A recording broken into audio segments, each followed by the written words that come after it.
Assalamu alaikum, conscious entrepreneurs. Welcome to the Sajdah Wendy Muhammad channel. In tonight's episode, we'll have a spiritual discussion for all us entrepreneurs to reflect on. Sometimes we're so busy with our businesses because the world doesn't stop just because it's Ramadan for us. But it is important that we stop, and take time to reflect and connect. Be sure to like, subscribe, tell a friend we're live, and hit that notification button and the super chat buttons. And I'll see you all in a few minutes on the other side of these commercials. You're tuned in to the Mind of an Entrepreneur show with your host, myself, Sajdah Wendy Muhammad. I am a multi-million-dollar business developer. I have developed business and real estate around the world, and I want to share with you my mental strategies, my technical strategies, and how I made it in the world of business. So I don't teach theory. I tell you about my life and introduce you to people who can also share with you what they've done to become successful. This is a practical show. This ain't a theory show. You don't want to miss it. So stay tuned.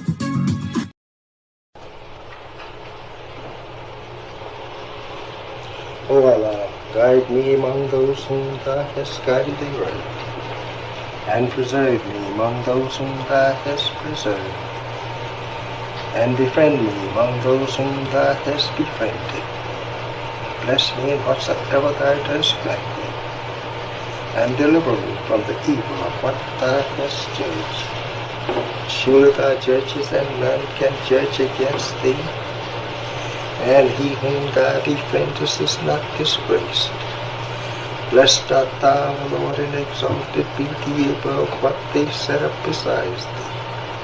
I bear witness, nothing deserves to be served besides Thee, and I bear witness that Muhammad is Thy servant and apostle. Amen.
Ramadan Mubarak. Assalamu alaikum, everyone. Wishing you all peace and love during this Ramadan season. Well, in this whole year, I would say. And I pray that your fast is smooth and enlightening. So far, so good over here. It's been pretty smooth and very, very enlightening. Tonight, we're talking about elevated places. And let me just acknowledge you all in the chat. Happy Thursday, Mom. Um, Great evening, brothers and sisters. That's from Sister Betty. Nubia Latifa said, Thursday salutations, Sister Sajdah and the Winner's Circle. Thank you very much. Sister Aletha says, Ramadan Mubarak. Greetings, everyone. The other day, I was thanking Allah for continuing to elevate me. I realized what a blessing it is that I just continue to elevate. And I started to really reflect on elevation and what was inspiring me to think about that and thank Allah for that. And as I reflected, I turned to Surah 7 of the Holy Quran, which is entitled Elevated Places. And I thought to discuss that here tonight. Y'all know me, Sajdah Wendy Muhammad. I'm an international business and real estate professional. I'm an artist and business is my canvas. I struggle with all that. You know, I hate the way we feel compelled to define ourselves by what we've accomplished, which is the past. I prefer to define myself by what I'm striving for. And that is as a powerful manifester, a God. And I'm going to take a minute because I think I can drink a sip of tea. I'm going to do that for a minute. All right. So welcome to the channel. My goal is to help us get in front of some checks, solve some problems, take our lives to the next level, and help us to discover and preserve our history. I also love helping others to discover, own, and monetize their history, their authenticity, and their talents. I like helping people solve problems. You know, economic development and economic freedom is very important to me. It's time. So on this show, I give you mental strategies to help you navigate the world of business. I like to put people up on game. I charge for services because in many cases, if you don't know the game, you can't play the game. But if you don't know the game, you'll also remain on a hamster wheel until you figure it out.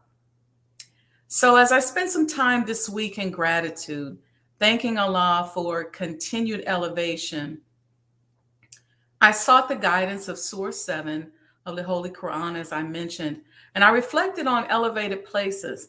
And I found it interesting that elevated places is plural, meaning more than one. So not an elevated place, but elevated places. Not a place or one place in particular, or a single point in space or a specific place but places, plural, as in more than one space. What came to me as I read the first section, which is entitled Elevated, it came to me when I read the first section. This is what I thought of. I said, you know, elevated places is where my opponents meet their doom. And I was then reminded when I did read that title of that section 1, which is called Opponent's Doom. Elevated places is where our opponents meet their doom. Doom is defined as death, destruction, or a terrible fate. What do I mean by our opponents meet our doom at those elevated places? See, I see all those demons inside of us, all the trauma, all the triggers, all the negative stuff. Anything that's stopping us from elevating into the mind of God is an opponent. I try to always focus inward when I study. I always ask, what could this be addressing inside of me? What have I had to overcome that was in opposition to my elevation? What challenges have I had to work through? And what did this situation come to teach me? What part of me has to meet its doom in order for me to experience the elevation that I am so grateful for? What fears, what personality quirks, what shortcomings, what traumas and defects do I need to face? Which of those have I faced? And then what I always could see as a pattern is that once I faced them, those demons, those quirks, those shortcomings, those traumas, those fears, I realized that I was then elevated. How did those fears and all of that manifest itself? It manifested itself in everyday life, in everyday situation. And as I began to overcome that stuff, I'm like, okay, I'm elevating. Y'all all right in the chat? Let me just check on y'all over here. All right, so I realized, I don't know what y'all sipping on now that we can sip, but I got me some homemade chai. So good. I realized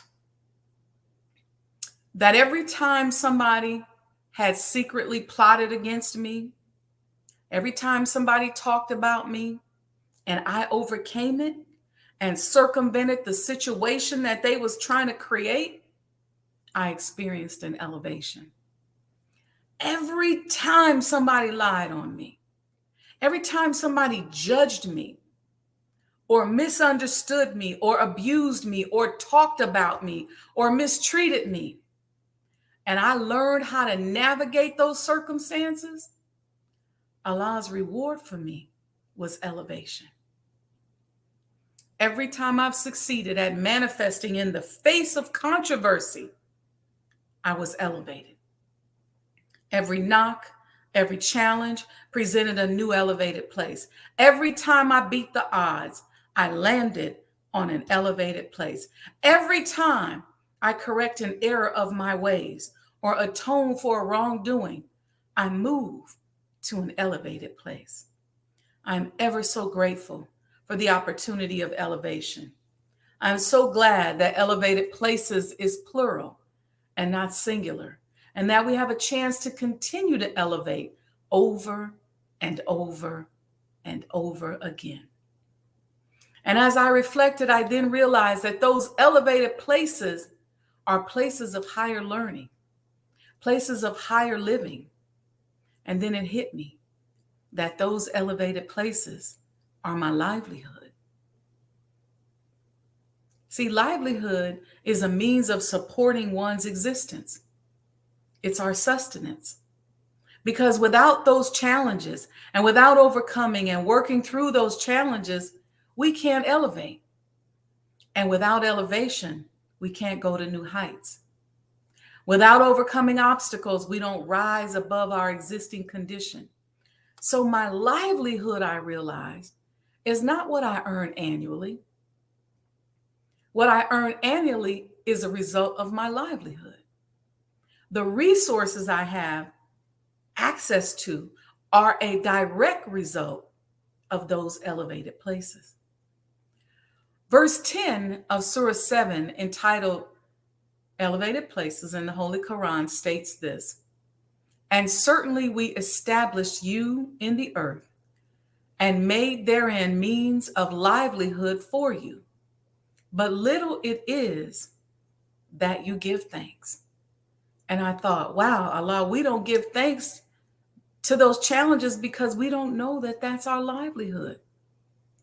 See, this open enemy has made us think that his value on us is our livelihood. So he assigns a value. He says, I can make a certain amount of money off of you. So in return, I'll pay you $50,000 a year or $100,000 a year. Or in exchange for a service, I'll pay you something and that becomes your livelihood. He told us that lie. But Allah is saying to us, and certainly we establish you in the earth. We put you here and established you here and made therein means of livelihood for you. But little it is that you give thanks. Our livelihood has been reduced to how much money we make, how valuable we are to someone else. That's not our livelihood. That is not what we're supposed to live for. We are supposed to live for elevation and for rising above our existing spiritual condition, elevating towards the mind of God, enjoying the journey as He makes us all up into Himself. Our livelihood is connected to moments of elevation that occur when we defeat our internal opponents and our external opponents. It's when those opponents meet their doom. Y'all all right? I see y'all in the chat. Elevation, elevation. Hit that super chat if you're enjoying this. If this is resonating with you, hit the super chat. You see the support options going across the bottom. You know, I find it interesting that Iblis's rebellion is narrated in this surah, Elevated Places. Satan has, in fact, taken away our ability to recognize our opportunities to elevate. He's tricked us into literally worshiping the sunken places. We're on a race to the bottom. The stuff that gets the most likes, the most hits, are the lowest of low stuff. The movies we love the most are the raunchiest, the most sunken movies, the deepest, darkest, dirtiest, ugliest movies. They get the biggest ratings. Anything that takes us down, He makes us famous for. He rewards us for it until we are so comfortable that we settle there. Where have you settled? That's a sunken place. And then use deceptive intelligence to explain yourself, explain away your reason for being there. When we're in that sunken place, we talk about it over and over again. We're so addicted to sunken places that we even compete with others over whose sunken place is the worst. Oh, you got a headache? Oh, you won't believe how bad my headache was. Oh, this happened to you, girl. Let me tell you what happened to me. As soon as we learn about someone in a sunken place, we start mentally placing ourselves there, thinking about what we would do, how we would handle it, or even comparing ourselves and judging the other person. We are so quick to dwell in our sunken place because sometimes our parents lived there or because our grandparents lived there. Verse 28 of Surah 7, Elevated Places, says, and when they commit an indecency, they say, we found our fathers doing this, and Allah has enjoined it on us. Say, surely Allah enjoins not indecency. Do you say of Allah what you know not? We don't even know what we're talking about. We just start rapping. Yeah, he in the street because his daddy was in the street. Yeah, she out tricking because tricking is in her DNA. They on drugs because it's genetic. Yeah, I got a disease because it runs in my family. Come on, y'all. Your ascension to elevated places is a beacon of upliftment for humanity. Celebrate the ascension. Sit down and meditate and pray and ask Allah to help you overcome your weaknesses so that you can sit in those elevated places. Just your ascension can resurrect the whole of humanity. You inspire people. Your life inspires people. Stop beating yourself up over what you've done. Forgive yourself for maybe you haven't done the best you could. Maybe you walked away from something you should have focused on. Maybe you let somebody play you out of your position. It's okay. Get back on post. Get back up to bat. You realize that your story is so powerful? Your story is your currency. It's yours. You own it. It's your testimony of the greatness of God. When that bottom rail is raised to the top, the whole of humanity will understand that God is present and that he has given us a process, a way of living. Let me read for you a few verses I want to from this surah. We got time. I'm going to start with verse 40. I'm going to just read these 7 verses and then one more after that. And I want you to just reflect. Like I said, take a moment, hit the super chat. Let me know in the chat if you're feeling this, if it's resonating with you. Verse 40 begins like this. Those who reject our messages and turn away from them haughtily, the doors of heaven will not be open for them, nor will they enter the garden until the camel passes through the eye of the needle. And thus do we reward the guilty. I'm gonna refrain from talking on every verse because I got something every time. It goes on. They shall have a bed of hell, and over them coverings of it, and thus do we requite the wrongdoers. And as for those who believe and do good, we impose not on any soul a duty beyond its scope. Let me say that again.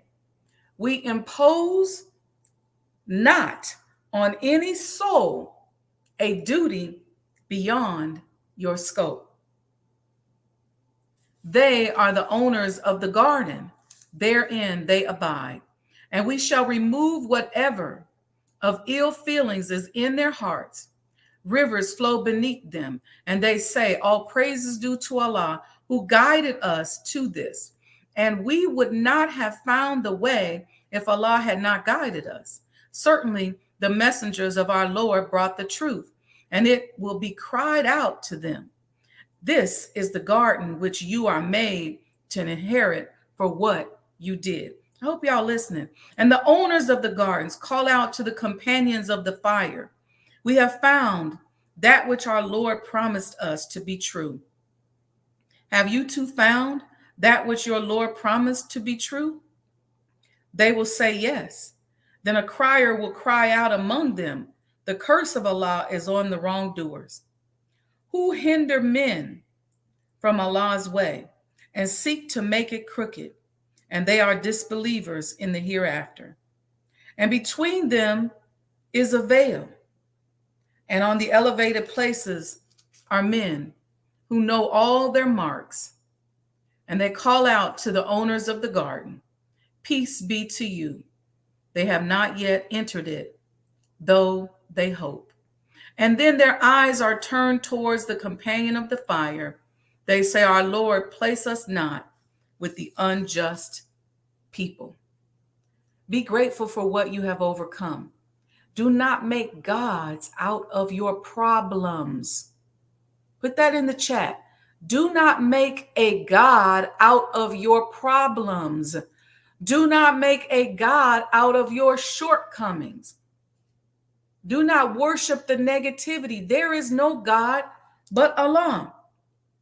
Verse 54 of this same surah says, surely your Lord is Allah, who created the heavens and the earth in 6 periods, and he is established on the throne of power.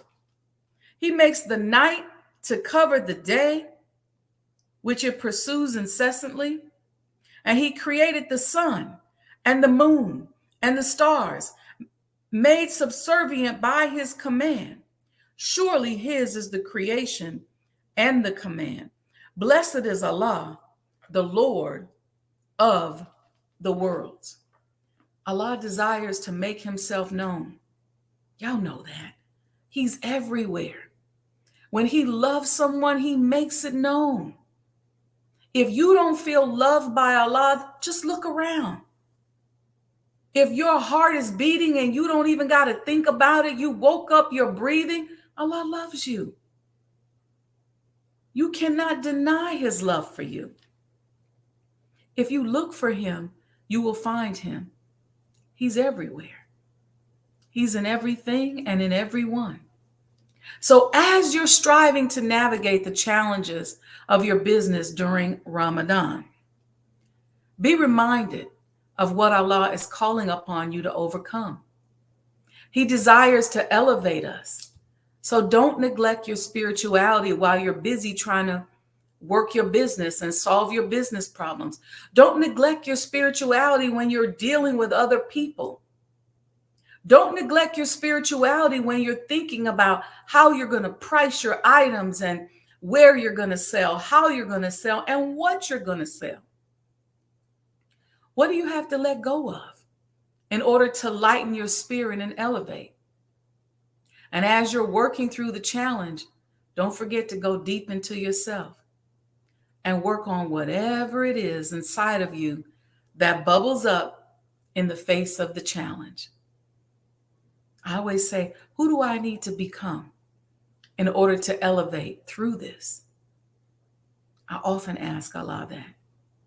This is what we can learn through our business challenges during the month of Ramadan and beyond. Who do I need to become in order to elevate through this? Remember that business challenges are usually all just one big math problem. The more you elevate, the more skillful you become at math. You are working your way through becoming a master mathematician. If the math ain't mathing, then something is wrong with your math problem. Just check each variable, solve for the unknown, know when you need to add, subtract, multiply, divide in order to get the answer. But just understand that you can solve it. Just got to go through and figure out how to solve it and who you need to become. Because a lot of times when you let go of things, let me give you an example. Have you ever been upset and you was looking for something? Like you might have been mad or you might have been angry or nervous or late and you're looking for something and you can't find it. And so you just go ahead and leave the house like, oh, forget it. I can't find it. And then you get somewhere and you calm down and then you see where it is. Or you get home and you've let go of the stress of not being able to find it earlier. And then you see it. And then you find it. You just had to overcome something. You just had to get through something. So let's work on that during this Ramadan. As we're solving our business problems, as we're challenged, there's always challenges. Why are there always challenges in business? Let me tell you why. Because we're in a world where somebody is always competing for us to come and do something that adds value to them. And so there's a system around which we are navigating, right? This big old math problem that is posing challenges. But it's okay. We can get past it. We can overcome it. We can get through it. We can move around it, whatever it takes. But let's first stop for a moment and remember that it's Ramadan and put that first. But then also going deep inside of ourselves and saying, who do I need to become in order to have that thing over there that I want? What emotions am I going to feel when I get there? And start dwelling there and dwelling in that. What do I need to do?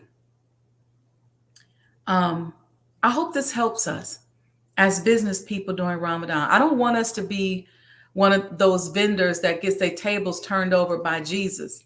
Y'all remember that in the Bible? We don't want to be that. We want to be conscious entrepreneurs. We want to approach this with spirituality because what do we want? We want to be able to sustain ourselves off of our own authenticity and our own talents.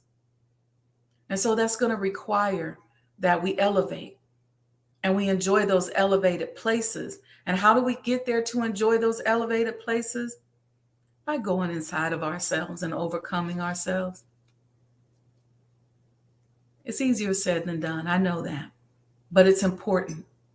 It's important that we work through it and we figure it out. So that's all I had to tell y'all today. Let me know in the chat how you felt about it. If this resonated with you, hit the super chat button. Support the channel here. Next week, I'm going to try to have um, a, a blockchain talk on the show, because I want you all to understand how we are using the blockchain to preserve our history, to preserve the Honorable Elijah Muhammad House, and um, all that we're working on, how we tokenized it, what that means, fractionalizing it, and these are additional preservation techniques. So there's the physical preservation, right? There's the replastering. There's the you know re-tuck pointing and all the things that we've had to do with the physical asset, and there's the restoration there. But then there's the digital restoration, making sure that it goes out into the digital universe and people around the world can access it by owning a piece of it, that digital piece of the coin. We got most of you all, a lot of you all's forms in this week.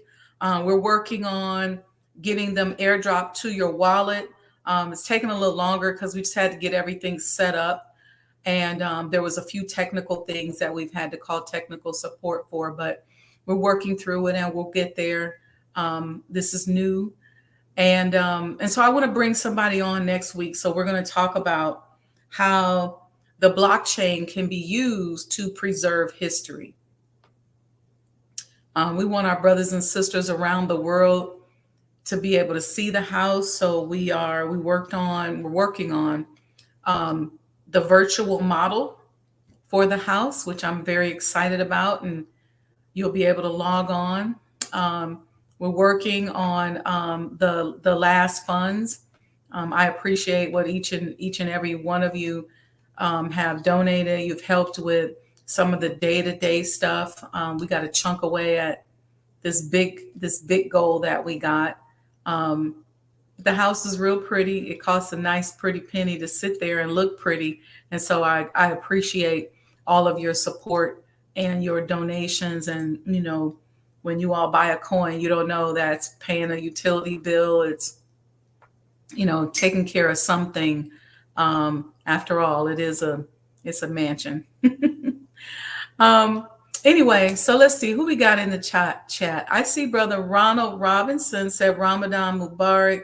Sister Betty sent us some fire. Sister Aletha sent some hearts and fire. Sister Betty says, so true. Brother Victor says Ramadan Mubarak, Ramadan Kareem. Walaikum salam. I see y'all in here talking. Okay, Nubia Latifa, welcome. I see you. Okay, you all. So if you don't have any questions, comments, anything you want me to talk about and expound upon, we can end early and everybody can go get something to eat. I didn't eat yet. I heated up my tea and waited until the sun went down. This just never tasted so good. But I have not eaten yet. However, I'm happy to answer questions, talk about anything. You're welcome, Sister Nubia Latifa. I hope you guys will continue to support the channel. I'm watching how, y'all know, ever since Country Wayne went on Club Shay Shay and said he was making $20 million a year. And I appreciate Country Wayne because Country Wayne, with his sketches, he tries to be, relatively clean. And I know how a lot of the raunchy shows, not Country Wayne's, but a lot of the raunchy stuff and the gossip stuff and the negative stuff where we get on here and lie about people and all this stuff that they do. A lot of times that's the stuff that's getting the ratings. That's the stuff that everybody's supporting. That's the stuff that's making the money, people hitting the super chat and people going in the Cash App. There's this one blogger I saw, and I listened to her show, and it's like She was just literally like making up stuff about people. I don't know if she had any evidence for what she was saying about these folks. And people were just donating, and she was thanking them and Cash App and holding up her phone and showing the $20,000 worth of Cash App. And I was like, good Lord, for lying. So let's support content like this. I try to do my best to elevate you with everything that I put out. I really, really appreciate your support. I pray for each and every one of you every time you do support, every time you come on. But I realize that I can't be shy about letting you all know that your support is needed, especially if we're going to be out here doing for self, loving one another and supporting one another. We got to be real about that. And we have to take away the stigma of needing one another, because it's a stigma. Like if we say, hey, I need your help, there's a stigma. We don't want to say it because it's like we think it makes us look smaller or less than, but that's not the case. We got to be open with that. We got to see our brother or sister in need. I'm always telling you all, look, whatever I can do, I'm here. And I think we have to all be like that towards one another. Give of our gifts and talents to expand our community, and building businesses, helping with business systems, building infrastructures. That's one of my gifts. And so I try to support in that way.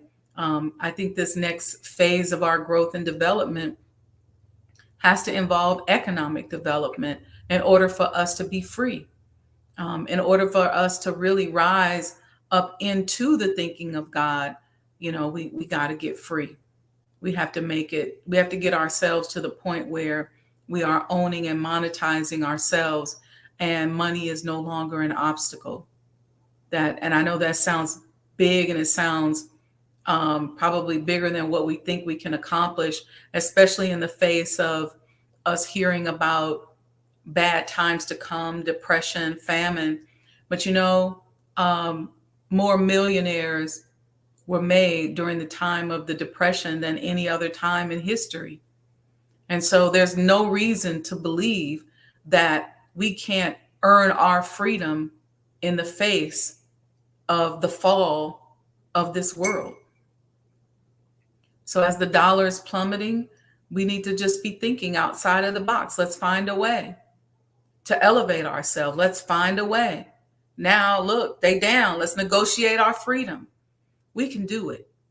We just have to get ourselves out of that colonialized mindset and believing that certain conditions have to be in place in order for us to be successful. Okay. So Brother Ronald says, may Allah bless us all during this holy month of Ramadan as we build upon our new habits to add to our spiritual life. Yes, yes, yes. Thank you all. Appreciate you all very much. Go and enjoy some food. I'm going to go heat up some stuff. And I will see you all Saturday, inshallah, for the Sajdah Saturday morning coffee talks, where we talk about life, love, and business. And if you have a commemorative Elijah coin and you have not registered it on the form that's in the bio, please do that so that you can get your digital asset sent over to you. So make sure you register your coin. And if you don't have a physical asset, there are ways across the bottom that will tell you how you can get that physical asset. I'm telling y'all, it's something about these coins. The Honorable Elijah Muhammad won't let me let it go. It's something about these coins. So I'm just asking y'all to trust me on this one because it's something about it. All right. May Allah bless you all. Peace and blessings. Ramadan Mubarak. And I will see you all Saturday, inshallah.